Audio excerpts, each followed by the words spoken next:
Fantástico, gracias y gracias al ITH en nombre de todos por habernos invitado a participar en esta mesa de rabiosa actualidad. Ayer mismo fue el ministro de Transportes, Óscar Puente, el que avivó el debate sobre la necesidad o no de restringir vuelos cortos con alternativa en el ferrocarril. La medida tiene un objetivo claramente ambiental, pero el propio ministro, a pregunta de un servidor, reconoció que el impacto de esa medida sería claramente limitado y que lo bueno o lo positivo es abrir el debate sobre sostenibilidad en un sector del transporte aéreo que nos consta a todos está trabajando en la vía de la descarbonización, pero que debe acelerar los pasos por la urgencia climática. Presentados todos los ponentes que tenemos aquí en la mesa, haremos una breve introducción, cada uno de nosotros. Me vais a ahorrar leer vuestra biografía y demás. Y pondremos un poco la materia en cuestión para profundizar después en el debate. Por orden, tal y como estáis sentados, Ana, se abre ese debate. Yo no sé si es cuestión de poner al tren frente al avión o estamos hablando de modos de transporte compatibles, de infraestructuras compatibles. Hoy en España la realidad es que lo son poco, porque el tren no llega a los aeropuertos. También está en la estrategia del gobierno hacerlo, llegar a los principales nodos del país. Cuéntame, ¿es más cuestión de enfrentarlos o de hacerlos compatibles? Desde luego de hacerlos compatibles.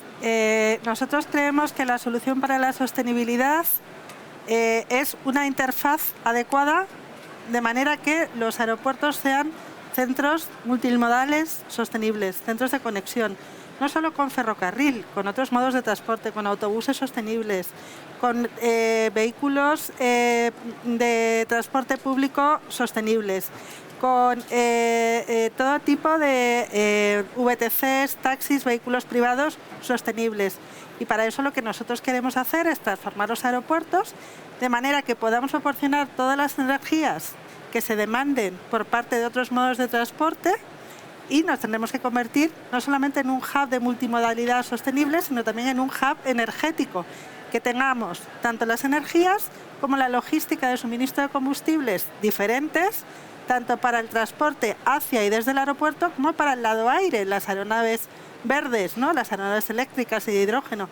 Desde luego, si fuera tan sencillo como un cambio modal, tendríamos la solución para la descarbonización ya encima de la mesa. Y lamentablemente no es así. Ya, perfecto. Se me ha pasado decir que eres ingeniera aeronáutica y verán que los perfiles son diversos y los enfoques y la aproximación a la cuestión también es muy diversa. Carolina Herrero, periodista, compañera periodista, directora de comunicación de la Asociación de Líneas Aéreas. Javier Gándara, presidente del colectivo, salió inmediatamente a contestar al ministro Puente diciendo o poniéndose en contra de la medida de restringir vuelos cortos. Aseguró que se ahorrarían en torno al 0,1-0,2% de las emisiones del transporte aéreo con una medida de esas características. Entiendo que la asociación está abierta al debate, pero no a restricciones. Totalmente, lo has explicado muy bien. Ayer acogimos con optimismo o con satisfacción la oferta de diálogo del Ministerio porque venimos pidiéndolo desde hace tiempo. Creemos que hay que dialogar, creemos que hay que sentarse a la mesa y analizar todas las posibles propuestas. Pero de entrada, la restricción de vuelos cortos consideramos que no es la solución porque no podemos olvidar la meta es descarbonización y esta medida en ningún modo descarboniza. La reducción de emisiones que se conseguiría con la supresión de los vuelos cortos con alternativa al tren de hasta 2,5 horas, que es un poco lo que está sobre la mesa, sería residual. El Colegio Oficial de Ingenieros Aeronáuticos lo cuantifica en 0,9% de emisiones. Luego residual lo hemos visto en Francia, que se ha propuesto, con una medida más efectista que efectiva, pero igualmente residual. Pensamos que la alternativa tiene que ser otra, además no en la prohibición. Ya ha habido un trasvase natural del avión al tren. Actualmente ya tiene una cuota de mercado el tren de un 80% frente a un 20% del avión en lo que es el tramo doméstico. Incluso en algún tramo, como el Valencia-Madrid, es del 90% para el tren y del 10% para el avión. Luego, no tiene sentido una prohibición, una restricción, una reducción. No no vemos que sea la línea.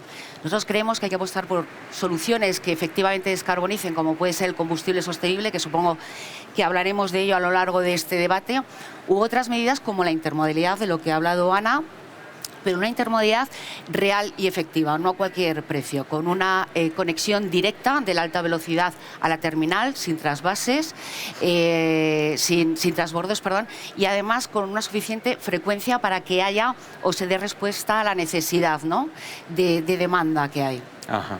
Teresa Parejo es doctora en Derecho, directora de Sostenibilidad de Iberia. Una auténtica, una verdadera experta en los combustibles sostenibles, en el desarrollo y futuro uso de una fuente de energía que promete descarbonizar hasta en un 80% las actuales emisiones de los vuelos. Teresa, imagino, la posición de Iberia exacta a la de la Asociación de Líneas Aéreas. Sí. ¿Dónde crees que está la clave para la descarbonización de los vuelos? Estamos hablando de los cortos, pero de los vuelos en general. Sí, gracias. Y lo ha dicho Carolina perfectamente. Multimodalidad, por supuesto, y otras medidas de apoyo a la renovación de la flota, la eficiencia de las operaciones, que hay muchas cosas que se pueden mejorar. Y finalmente el apoyo, aparte de la multimodalidad, que nos parece además esencial, importantísima, pero tal y como en la forma en que ya ha expresado Carolina, y sobre todo el apoyo al desarrollo de los combustibles sostenibles de aviación, que son la verdadera solución para la sostenibilidad o para la descarbonización o transición ecológica, mejor dicho, de la aviación. Y además porque esto sirve desde ya, si pudiéramos, utilizar los combustibles de manera masiva,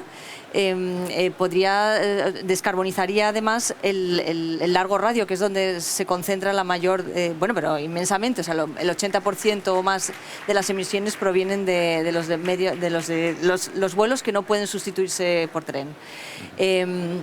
Entonces, entendemos que esa es la solución, el apoyo, como está ocurriendo en otros lugares del mundo, concretamente en Estados Unidos, que a través del Inflation Reduction Act pues están poniendo incentivos, apoyos económicos para el desarrollo de este tipo de combustibles, y de hecho se está yendo la inversión hacia allá. Nosotros en Iberia hicimos, con esa preocupación, hicimos un informe muy potente que el año pasado pues tuvo mucha repercusión, con PricewaterhouseCoopers, que demostraba la oportunidad que podría suponer para España, tanto por la cantidad de recursos de que dispone, que son la materia prima para la producción de los combustibles sostenibles, como la energía renovable, que de hecho nosotros ya somos líderes en Europa en producción de este tipo de energías. Todo eso podría suponer una oportunidad para apoyar una nueva industria que no existe actualmente en nuestro país y generar cohesión social y territorial, o sea, transición ecológica justa en España. Y además contribuir a la descarbonización de un sector que, por cierto, es estratégico en España, porque presta un servicio público que no puede prestarse para la interconexión del territorio con otros medios de transporte, para conectar no solamente España, que es una isla en sí mismo, con Europa y con el resto del mundo, sino también las islas. Entonces no se puede prescindir de la aviación, es un servicio esencial. Por tanto, tenemos todos los elementos para aprovechar este proyecto país, que podría ser crítico para el desarrollo de la aviación, la descarbonización, una nueva industria y además el turismo.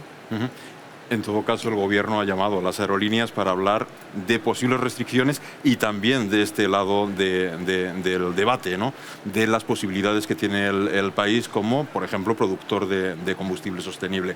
Habrá que ver cómo evoluciona ese debate. Hemos empezado por el modo aéreo porque Jonathan y Javier los tenemos allí más lejos del moderador. Estamos en el extremo. Pero vamos inmediatamente. El extremo ferroviario. Con ello. Licenciado en Ciencias Ambientales, Jonathan Sánchez es subdirector de marca, de sostenibilidad. Un nombre muy largo, responsabilidad corporativa, responsabilidad corporativa de ADIF, que es el administrador de la infraestructura ferroviaria aquí en España, empresa dependiente del Ministerio de Transportes. Además de conectar la red de ferrocarril, especialmente la de alta velocidad, con los aeropuertos, de lo que imagino que me comentarás algo, ¿qué puede hacer ADIF por la descarbonización del transporte, por descarbonizar aún más el ferrocarril?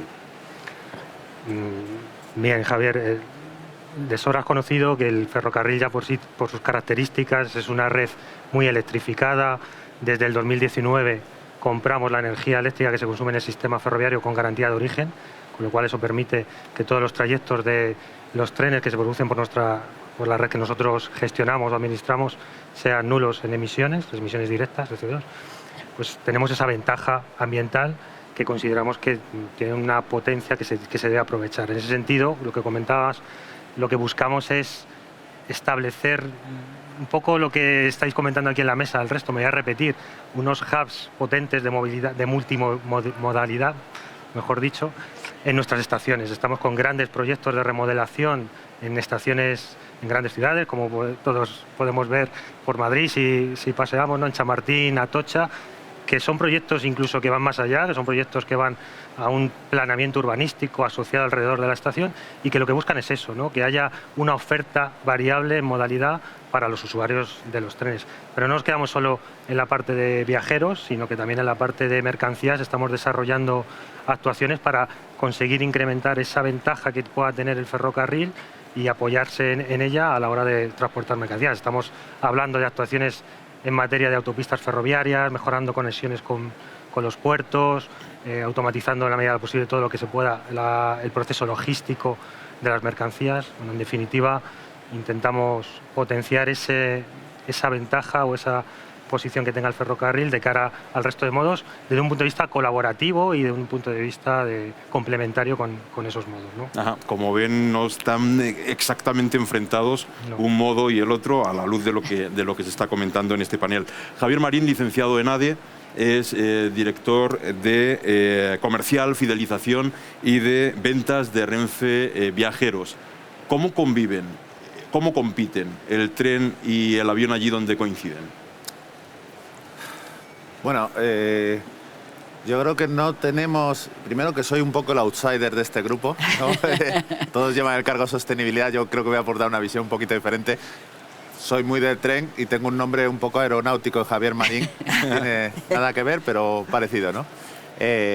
Bueno, en la parte de competencia entre tren y avión yo creo que no hay una competencia como tal. O sea, nosotros a Iberia, por ejemplo, que tenemos aquí a Teresa, no la tenemos como un competidor, porque como antes decía Elena, sí que está habiendo un trasvase natural.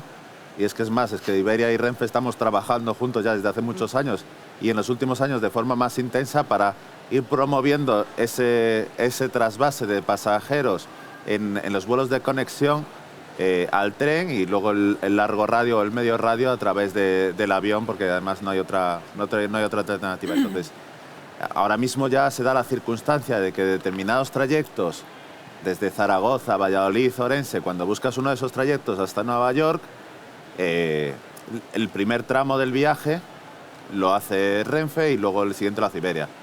Pero también aquellos destinos o orígenes donde hay aeropuerto, como puede ser Valencia o Sevilla, sucede lo mismo. Es decir, buscas un Valencia-Nueva York o un Sevilla-Nueva York y va a aparecer una opción donde está Renfe ofreciendo el primer trayecto e Iberia ofreciendo. Entonces, más que competencia, yo creo que cada uno hemos entendido nuestro rol perfectamente.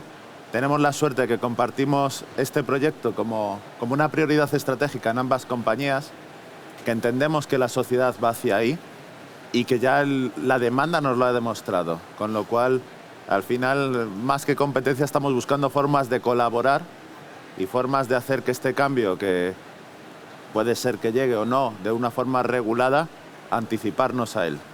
Claro. Lo que sí es obvio es que en un país con 3-4 focos económicos, 3-4 polos económicos, no sobra ningún modo para vertebrar el territorio, ni sobra el modo aéreo, ni sobra el modo ferroviario, ni siquiera, me atrevo a decir, sobra la carretera. Eso creo que coincidiremos absolutamente todos. Lo que debe darse es un debate en profundidad, acelerar los avances en busca de sistemas que descarbonicen todos esos modos de transporte y además fomentar el uso racional de todos ellos. Por eso entiendo que la intención del Gobierno es abrir el debate y a ver qué sale. De todos modos, hay experiencias en Europa. No sé si alguien conoce un poco cuáles están siendo los resultados en Francia, en Países Bajos, en Bélgica, sobre restricciones a vuelos cortos que aquí en España afectaría a 5 rutas. Madrid con Málaga, con Sevilla, con Alicante, con Valencia y con Barcelona. Pero no no afectan en realidad, porque si son vuelos de conexión no afectan. Entonces, cierto. Es que no, si conectan con el hub esos vuelos, no afectan. Y de hecho en Francia es lo que ocurrió. Se anunció como una medida estrella y luego creo que afectaba una o ninguna. Vamos, que no. Que nada, porque al final no recuerdo exactamente, pero no eran los vuelos a Charles de Gaulle, que eran los que eran de conexión, y entonces al final eran a Orly no sé qué línea, y al final no era ni siquiera Orly, y era uno que había interno, Orly, no sé si lo recuerdas. Orly Nantes, Orly Burdeos, y uno ya lo habían quitado, esas y uno tres. Antes de la pandemia ya lo habían eliminado, o sea que Sí. creo que era un vuelo. O sea, más efectista que efectiva. Sí, exactamente. Creo que el impacto a nivel de emisiones país ha sido un 0,01% de reducción de emisiones. Bastante limitado. Ajá.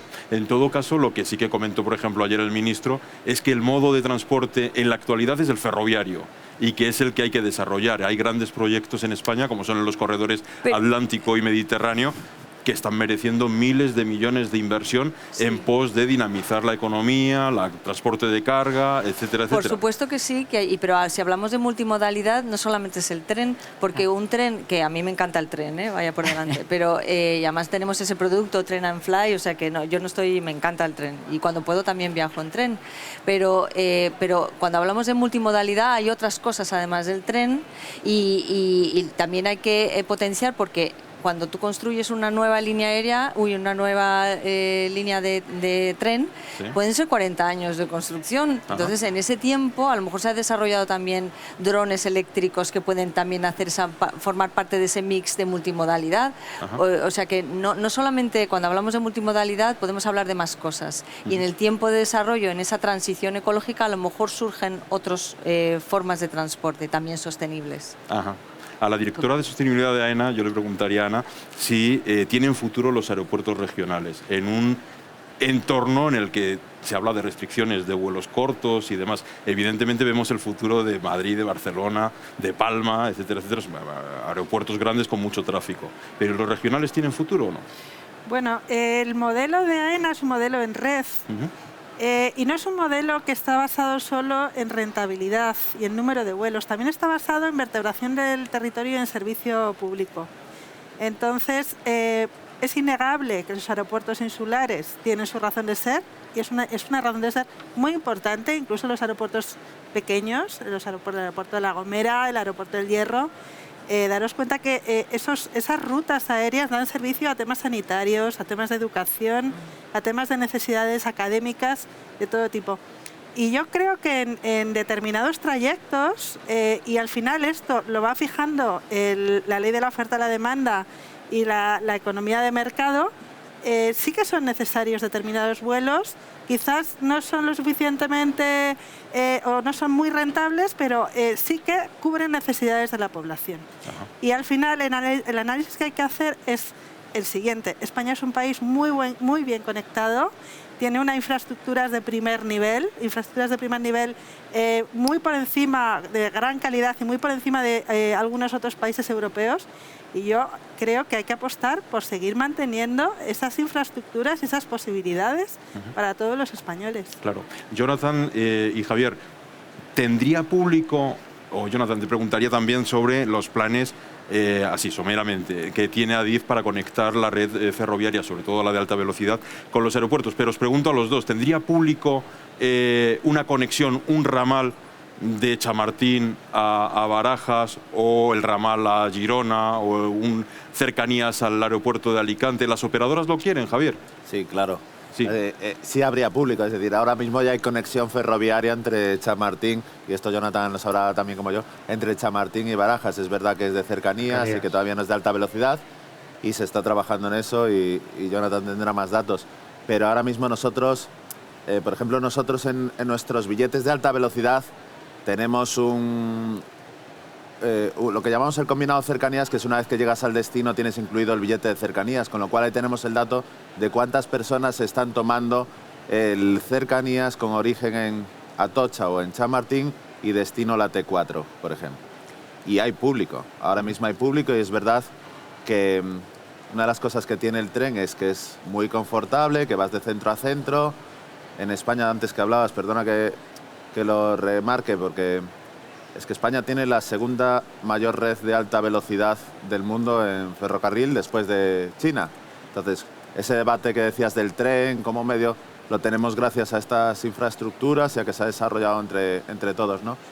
Pero ahora mismo ya se está utilizando, obviamente, si lo hacemos de una forma más confortable, bueno, veríamos los ejemplos que están sucediendo en otros países, donde en España además tenemos una ventaja, por ejemplo, que no tiene en Francia, es decir, cuando ves geográficamente Francia, París está en el norte. Si cogiésemos Alemania, pues la capital, digamos Berlín, pues tampoco está... O sea, España tiene geográficamente Madrid en el centro perfecto, prácticamente geométrico, y puedes llegar en 2 horas y media a cada uno de los destinos, ¿no? Con lo cual, obviamente, esto lo refuerza todavía mucho más de lo que estaría.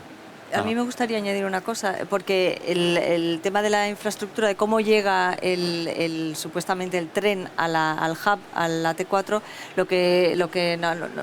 verdaderamente creemos que para apostar por una verdadera multimodalidad y que se produzca ese trasvase ya total, si se puede hablar así, hacia el tren, es que esa infraestructura tiene que llegar dentro al AT4 y permitir una cantidad de llegada de pasajeros o de clientes a las horas y con la frecuencia necesaria para abastecer el largo radio, porque si no lo que se produce es un efecto contrario, porque si uno va, imaginemos a una familia con una abuelita y unos niños que tiene que irse al cercanías, coger las maletas, subirse, bajarse, entonces al final no va, ¿y qué es lo que hace? Entonces vuela desde Valencia a París y de París a Bogotá, o sea que se produce una fuga de carbono. Entonces lo que queremos es justamente es una medida de descarbonización y de eficiencia para reducir las emisiones, que el AVE llegue al AT4 en las condiciones propias para que se produzca esa conexión verdadera, igual que se produce en otros hubs de Europa.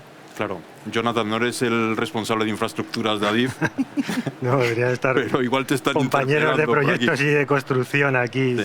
presentes, pero bueno, de acuerdo con lo que dice Teresa, o sea, lo que estamos trabajando en Adif es para que esa conexión sea lo más efectiva posible. Al final yo creo que nosotros como administradores de una red ferroviaria, se trata de ofrecerles las alternativas válidas, más sostenibles posibles y más eficaces a un ciudadano, a la sociedad, un viajero que quiera. En eso estamos trabajando. Tenemos la conexión proyectada para la T4 Barajas con alta velocidad, como decía Javier, ya vamos en cercanías, y tenemos otras actuaciones para otras ciudades importantes, ¿no? Como pueda ser Alicante, en Barcelona el Prat, de Rodalies, conectar con el aeródromo, Sevilla, Girona, en distintas fases. Todo esto, tú lo has comentado, has dicho 40 años, no creo que sea tanto el poner, algunas veces sí, pero la planificación depende del Ministerio y es el que va marcando un poco también esos ritmos, pero en distintas fases ya se está dando pasos para mejorar esas conexiones con los aeropuertos y que sean en condiciones lo más adecuadas posibles para facilitarla. Al final se trata de que el usuario del sistema de transportes aquí en España tenga una alternativa lo más eficiente y lo más sostenible posible. Y yo creo que en eso es en lo que tenemos que trabajar todos conjuntamente, aprovechar las sinergias que existen entre los distintos modos de transporte que hay en el país y a partir de ahí empezar a desarrollarlo de la mejor manera. Claro, lo cierto es que es el mercado el que está ordenando la oferta y la demanda. Cierto. Es cierto que en los últimos, entre 2009 y 2019, el avión ha perdido más de 20 puntos respecto frente al ferrocarril. Y como decía, pues es el mercado el que está regulando los usos y la costumbre de los usuarios. Pero dicho eso, Teresa, ¿estaría hoy en disposición, por ejemplo, Iberia de poder dejar de operar el puente aéreo, por decirte algo, donde compite con mucha fuerza la alta velocidad? Es vinculante, ¿eh?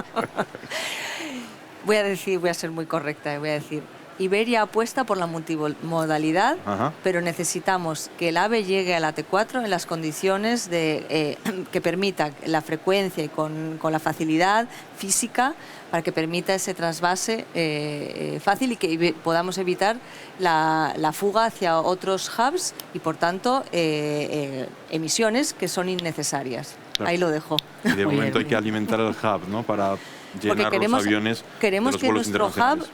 de Madrid sea un hub que pueda competir en las mismas condiciones que existen con otros referentes europeos. Y creemos que es posible, que tenemos la infraestructura, pero que necesitamos del apoyo de las administraciones para avanzar hacia los nuevos retos. Y por supuesto estamos más que convencidos de que esto tiene que avanzar en ese sentido, no en otro. Claro, igual os sorprendo a alguno pidiendo datos, pero Ana, no sé si tienes en mente cuál puede ser la capacidad de alimentación del ferrocarril de la alta velocidad a un hub como es Madrid-Barajas. ¿Sería similar al de los vuelos de corto radio? Yo lo que sí que sé es que ahora mismo la transferencia que se ha producido del avión al ferrocarril ha sido de un 60% del tráfico, ¿vale? Ese 60% del tráfico puede ser que se incremente en los próximos años, pero otra cuestión que, al margen de la cuantificación, que quería comentar, hilando con lo que ha dicho Teresa, es que al final las capacidades de las infraestructuras aeroportuarias tienen un límite superior. Sabéis que en Barajas estamos alcanzando ese límite superior y que tenemos que acometer inversiones y que tenemos que entrar en un nuevo ciclo inversor. Todo lo que sea aligerar nuestros terminales, nuestra infraestructura de vuelos de determinado tipo para poder dar cabida a otros, siempre es bueno, siempre y cuando sea el cliente el que decida transferir su modo de transporte de avión al ferrocarril. Es decir, que esa convivencia y esa coexistencia va a ser bueno para todas, para todos. Sí, perdón que añada, totalmente de acuerdo, capacidad de elección, ¿no? Dar al ciudadano la capacidad de elección para optar por un modelo u otro. Eso sí, como decía Teresa, dar la mejor o cubrir el mejor servicio. Es decir, no es el tren, como hemos dicho todos, no es el tren contra el avión y viceversa. Al final es cubrirlo todo y que ese ciudadano de Valencia pueda optar o bien por ir en AVE o bien por un vuelo corto para conectar con Nueva York vía Madrid, pero que ese AVE realmente llegue de forma directa a la T4, bueno, a T4 porque está Iberia, a la terminal, pero también pueda facturar desde el tren su equipaje para cubrir todas esas necesidades, darle la mayor comodidad y al final que ese ciudadano elija, es darle capacidad de elección. Y luego hoy tenemos trenes muy eficientes, pero en el futuro tendremos aviones muy eficientes. En ese corto radio va a ser la exploración, vamos a testear ese avión eléctrico, efectivamente, y de propulsión de hidrógeno. Y bueno, ahora tenemos este tren, pero ese tren antes no era como lo conocemos hoy. Tenemos que dar también tiempo a los aviones para que en un futuro, esperemos no muy lejano, aunque va a requerir de un tiempo, puedan ser lo más eficientes o más eficientes de lo que conocemos hoy. Al final es convivencia, yo creo que, como se ha dicho aquí, es multimodalidad y dar esa capacidad de elección al ciudadano, ¿no? Lo que parece claro es que el sector aéreo, casi me atrevería a decir, llega tarde a un momento en que está recibiendo alta presión desde la Unión Europea, desde la Comisión. Tenemos encarecimiento del derecho de emisiones, tenemos una hoja de ruta en uso de SAF, que bueno, ya veremos, pero no hay industria de SAF para proveer al sector. Tenemos un posible impuesto al queroseno en vuelos intraeuropeos, es decir, la presión es altísima y el debate parece que no se frena en ese punto. Aquí tenemos dos versiones. O sea, que puede ser teníamos que haber separado. Se ha hecho mucha cosa. Se ha hecho ya mucha cosa y mucha eficiencia, pero bueno. Sí, tampoco son contrarias. Yo sí creo que, quizá tú que eres más del sector de siempre, ¿no? Yo que vengo más de fuera, creo que a lo mejor el pecado ha sido que el sector no ha sabido comunicarlo suficientemente, con claridad suficiente, porque es un sector muy técnico, complejo y no es fácil tampoco explicar lo que se hace. Pero yo creo que ahora ya sí, ante la presión, sí que se ha reaccionado y creo que ahora ya la cosa es muy distinta y se está aprendiendo a comunicar, se está aprendiendo también a comunicar cosas distintas. De hecho, en Iberia hemos hecho un ejercicio también de empezar a hablar no solo de todas las medidas que se están haciendo de descarbonización, sino también girando hacia cuál es el impacto social de la aviación, qué significa para la sociedad, cómo aporta, en qué términos, no solamente en PIB y en empleo, que es mucho, pero sino también aporta, ya tú hablabas, pues si dijéramos de bienestar, de prosperidad, en términos de la gente que viaja tiene una ilusión, conecta personas y familias, favorece el intercambio cultural, también en situaciones de emergencia. En la pandemia fue crítica la aviación y súper esencial. O sea que hay un valor ahí social del que no se hablaba y que ahora también se está empezando a comunicar justamente para conectar con la sociedad. Esta es mi opinión. No, bueno, yo estoy totalmente de acuerdo con esto, ¿eh? Yo lo que quería decir es que, pero el problema ha sido precisamente ese de comunicación. Se viene haciendo muchas cosas, yo creo que bien, es verdad que, bueno, pues contamina un 2% le podemos responsabilizar a la aviación de un 2,5 o 3% de emisiones de CO2 a nivel global. Es mucho poco, no me atrevo, no soy técnica, no quiero decirlo, hay medios u otros sectores que contaminan más, hay otros que menos, pero lo que quiero decir es que sí que ha habido un problema de comunicación, porque a lo largo de los tiempos sí que se ha hecho cosas, se han invertido mucho en eficiencia. Los aviones de hoy en día son un 25% más eficientes de los que, o sea, un Neo, un 320 Neo es un 25% más eficiente del avión que viene a suplantar, ¿no? al que reemplaza, gracias, que no me salía la palabra gracias, y eso el sector siempre se ha quedado un poco escorado, un poco escondido y reticente a explicar, y se han hecho muchas cosas. ¿Qué hay que hacer mucho más? Hay que hacer mucho más, empezando por el combustible sostenible, que lo necesitamos, que es la solución a corto plazo más efectiva y realista porque bueno, ya existe para esa descarbonización que perseguimos, pero que bueno, pues el producto es escaso y es muy caro, y hay que producirlo a escala. Y aquí aprovecho, meto mi titular y mi lema de pedir a la Administración que nos acompañe en esta transición ecológica con incentivos, no a nosotros, sino a los productores de SAF, que allá donde voy lo meto, por si alguien lo escucha, alguien de la Administración, pues que lo apunte. Claro.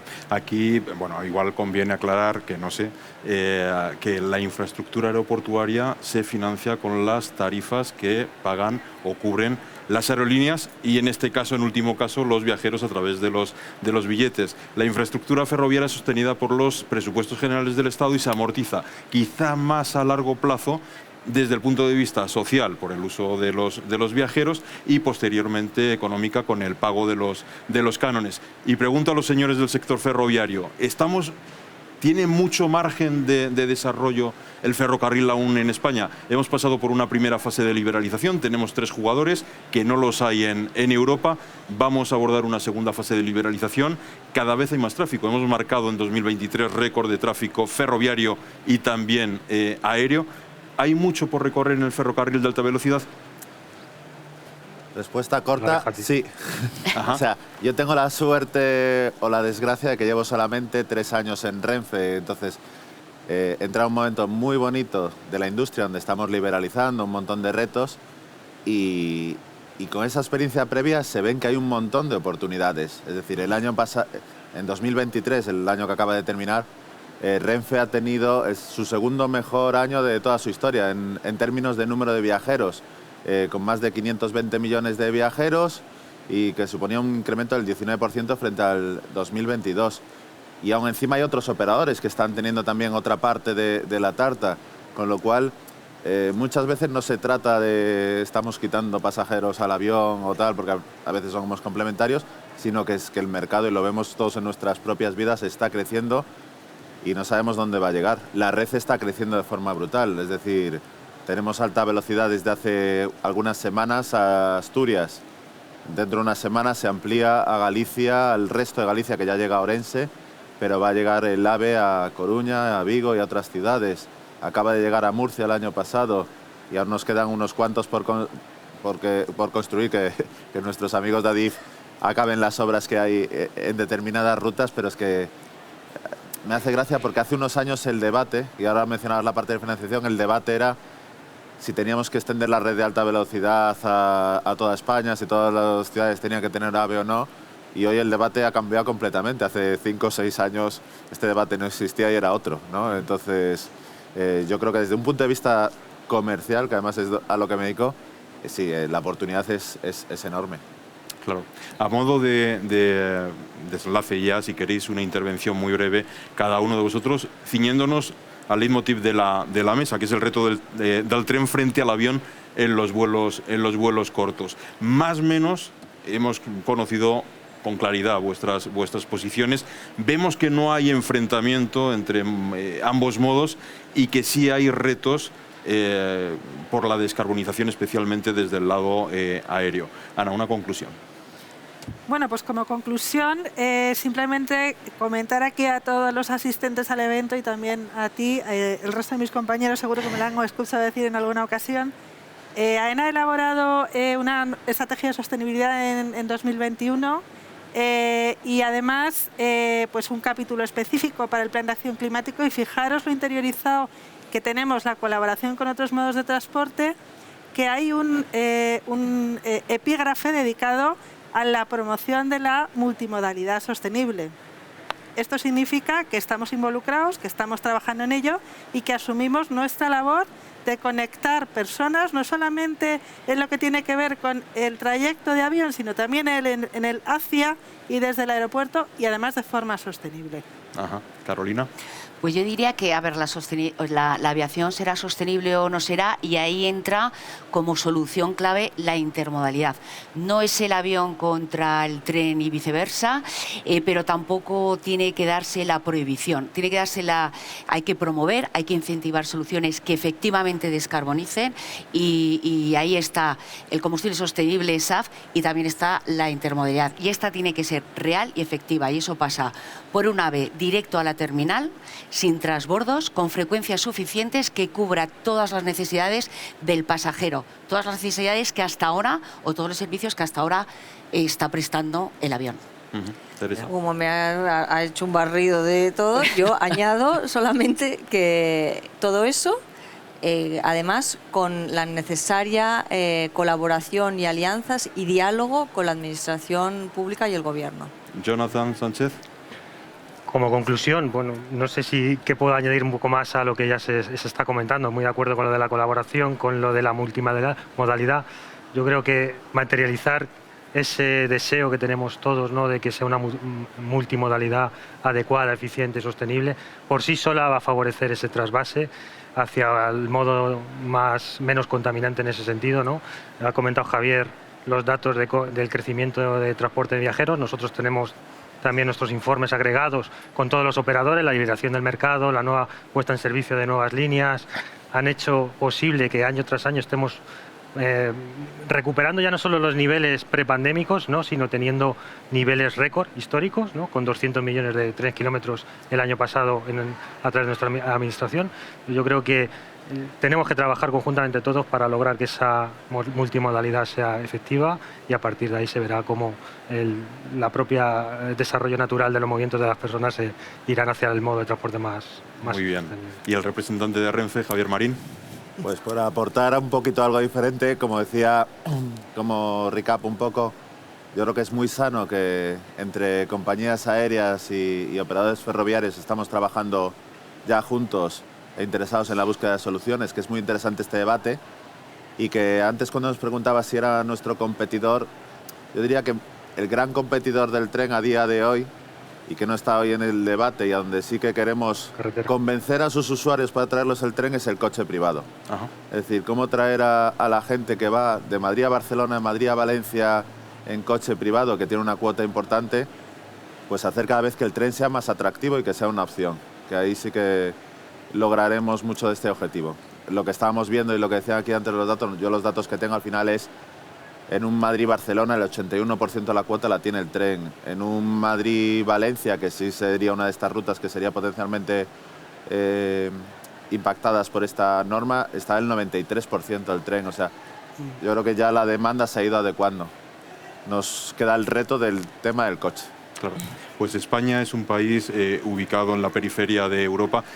Pasémonos al otro lado del Atlántico, California o Florida. ¿Qué serían de ellas sin el avión, sin la conectividad aérea, ¿no? Bueno, pues España es un caso similar en sus conexiones con Europa, en sus conexiones con América, y estamos hablando del medio y largo radio, pero probablemente también en las conexiones en el corto, sencillamente por una cuestión de vertebración del territorio, por ocio, por negocio y por cuestiones personales. Ya no hablemos de las islas y demás. Probablemente tendremos avión para años y años, para décadas.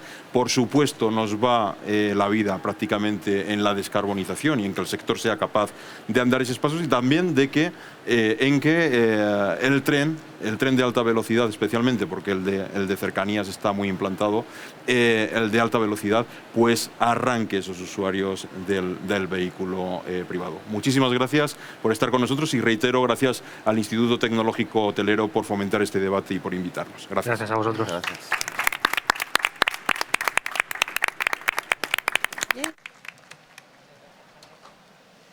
Pues muchas gracias, Javier, muchas gracias al resto de los ponentes por estar aquí y dedicarnos un ratito de su tarde, y muchas gracias a los que estáis aquí presentes.